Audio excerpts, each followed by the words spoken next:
Hey, what's going on, guys? It's Anson here, and today we're back with a brand new video. In this video, I'm going to show you guys how to get started with programming in Python. Now, if some of you guys may have seen my JavaScript tutorial series where I just pretty much covered all the basics in programming, if you're coming from that, then that's great that you're watching and you want to learn Python. I think Python is a great language to learn. It's actually definitely one of the most popular languages right now in the industry, so learning Python is actually not going to hurt you.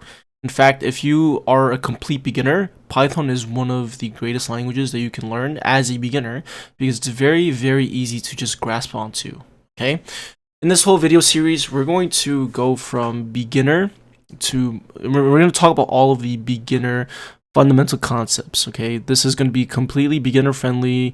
I'm going to do the best that I can to explain everything so that you guys can get an understanding of how programming works. Okay, I'm going to be explaining all the fundamentals of programming, and we're also just going to be talking about the syntax of the language. Okay, and so let's just keep this short and simple. So if you guys don't know what Python is, again, Python is a general purpose programming language.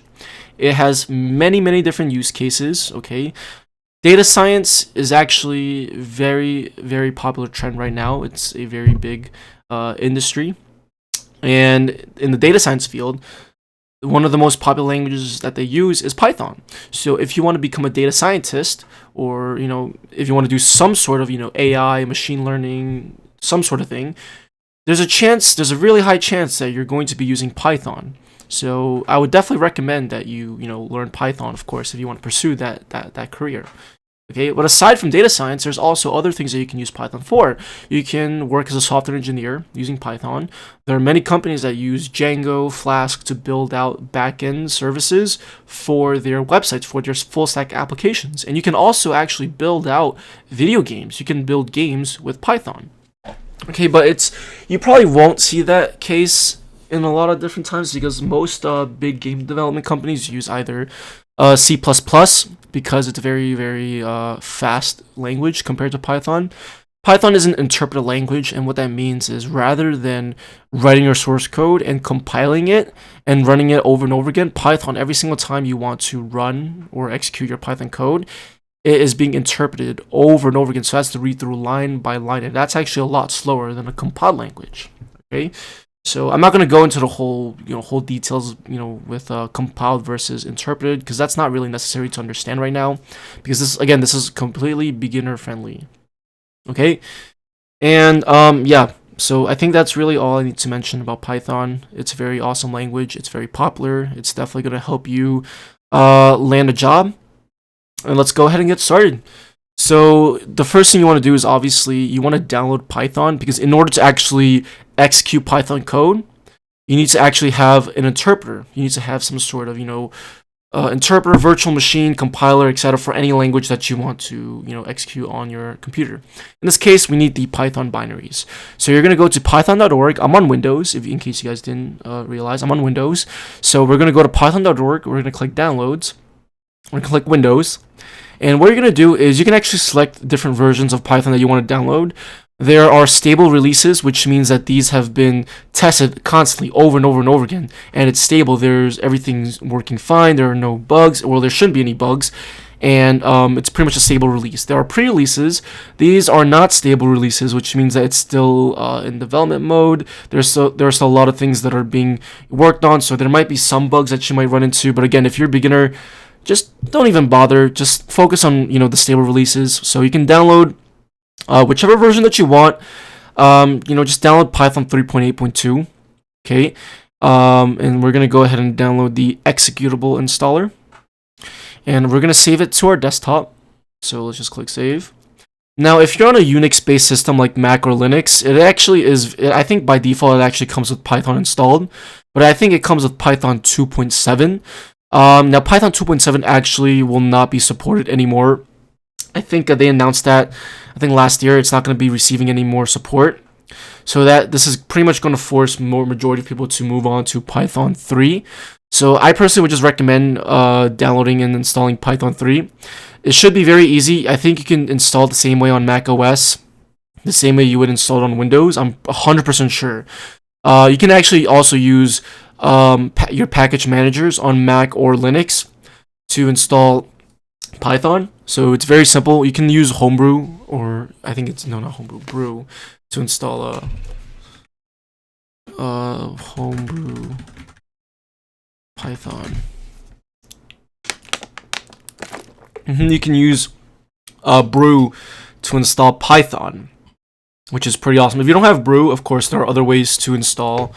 How to install Python on Mac again, but again, I'm pretty sure you can also just install it using this this release over here. Very, very easy. I just want to show you guys that there are different ways to install Python, and of course, there are a bunch of videos out there, but we're focusing on Windows right now, so let's just go ahead and do that. So let's minimize this. We're gonna go over here. We're gonna click on this executable, and okay. So over here, when you click on install now, what this will do is it will install the version of Python onto your system. It's going to tell you the path that is installing it to. So this is the location on where your Python binaries are being installed. Now this is important. Okay, so it's going to install a couple things. It's going to install idle. Okay, it's going to install pip, and it's going to install some documentation. We're not going to worry about pip, and we're not going to worry so much about idle, but I will show you guys what idle is in just a sec. So you want to click on, by default it says it selects install launch for all users, so this is recommended, and you want to make sure you add Python 3.8 to path. This is very important. If you don't add this, you won't be able to run the Python command on your terminal, and I'll show you guys how to do it in just a sec. But this is very important because quite often you're going to want to write your code in a text editor, and you're going to want to use the Python command to run your Python source code. Okay, so just go ahead and click install now, and it should take less than literally 30 seconds depending on how fast your computer is. It should take less than 30 seconds or less than a minute. And once that's done, we're gonna go over to terminal, and if I type Python, you're gonna see that it should open up a shell. I'm on version 3.6.7 because I haven't bothered updating it, but you should see that we're greeted with the shell, so we can actually type stuff in there. Okay, now if you don't know what this Windows PowerShell is, it's basically your native operating system's terminal or command prompt. If you're on Windows, you're basically greeted with a command prompt, so you can actually type in cmd, and it's going to open up the same thing, the Python shell, and this allows you to write Python code. So I can type print hello world.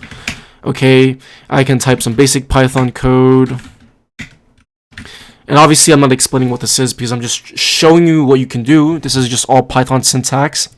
Okay, this is actually called, this whole shell is actually called a REPL, which stands for read, evaluate, print, and loop. You can write and execute your code, you know, on this program. Obviously, the disadvantage of this is when you're writing your code, it doesn't save it to any file. So when I close this out, we don't have any. If I want to, and let's say for example, if I want to keep track of the code that I write, it's not going to be saved anywhere. Okay, and that's the reason why we want to use a text editor to write our code. Before we get into that, I'm going to show you one more thing. Let's say for example, if you open up your terminal or your CMD, remember on Windows you have a CMD command prompt or Windows PowerShell. On Mac and Linux you have the native terminal. Okay, now quite often if you type the Python command or Python 3 command, right? Again, it's either Python 3 or Python. It just depends on how you have your path set up. In this case, mine is set up with Python command. But if I type Python 3 or Python, quite often you might get this error where it will say something like Windows does not recognize Python or Python 3 as a command. The reason why is because you don't have your path set up. So what you want to do is you want to go to your environment variables. You want to go to system variables, and if I scroll down and if I click on path, if I double click it, you're going to see over here that, remember earlier when I clicked on this executable, it told you where it was going to install Python. Right? In this case, when I installed Python 3.6, it installed Python 3.6 to this location over here. Right? See users, Anson app data, local programs, Python 3.8. Same thing over here, Python 3.6. And if I actually go to this path over here, you're going to see that I actually have two versions of Python installed. But I actually should uninstall one of them, obviously. But I'm on version 3.6. Okay, obviously if I change if I change it from 3.6 to 3.7, let me close this out.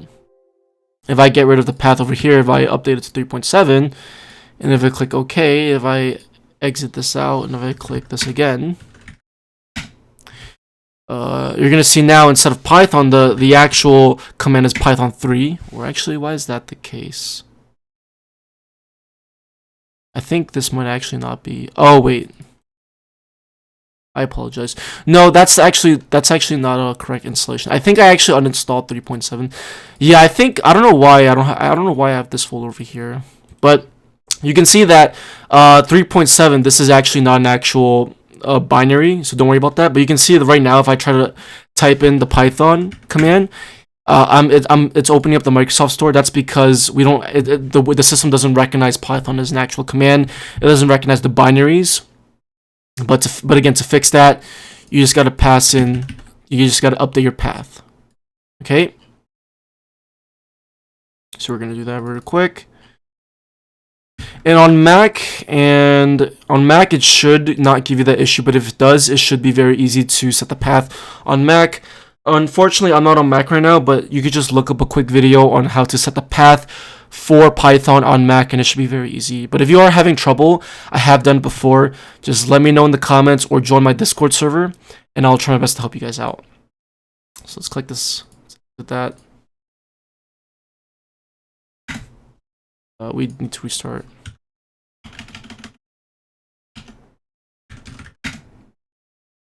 Cool. Okay, so one more thing that I want to show you guys is you can also open up the idle program, which is what was also installed as well. Okay, this pretty much is this is pretty much the same thing as the terminal that I just opened up right now when I type Python.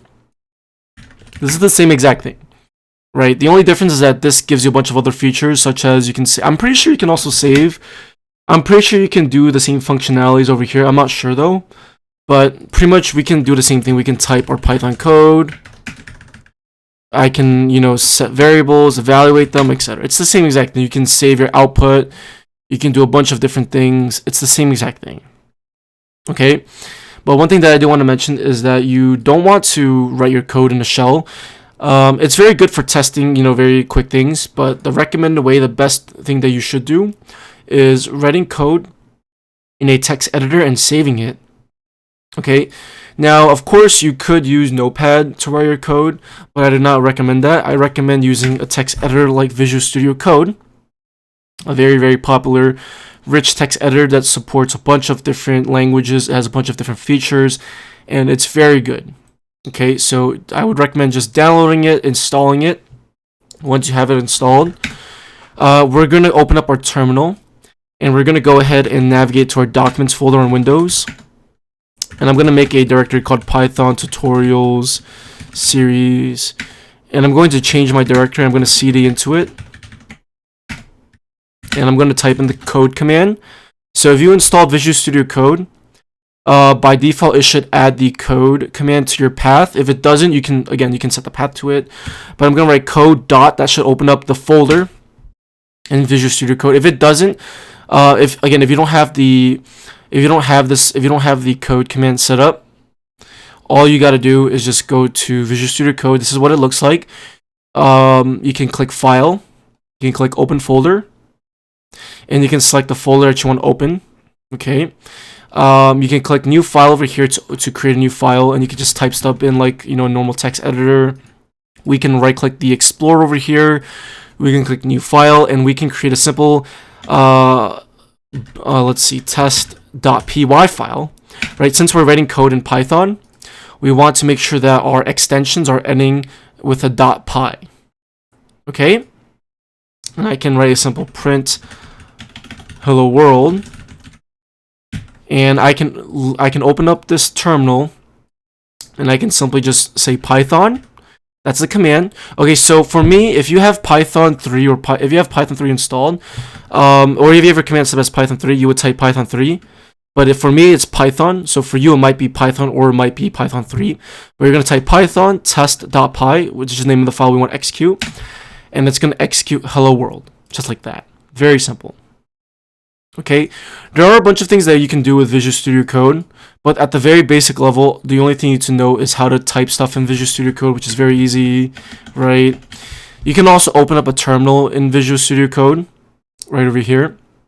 So instead of having this shell over here, I can actually close that out, and this will actually open up the shell, which is what you're going to be using to execute your Python scripts. This will open it up in the current directory, which is our c/user/anson/documents/python tutorial series. And I can do the same thing, test.py. Okay. And there are a bunch of things that you can do with Visual Studio Code, but we're not going to get into it right now. But hopefully this gives you guys a quick understanding of how to set up your Python environment. In the next video, we're going to go ahead and actually get started on how to code with Python. So I'll see you guys in my next video. Peace. I'll see you guys in my next video. Peace.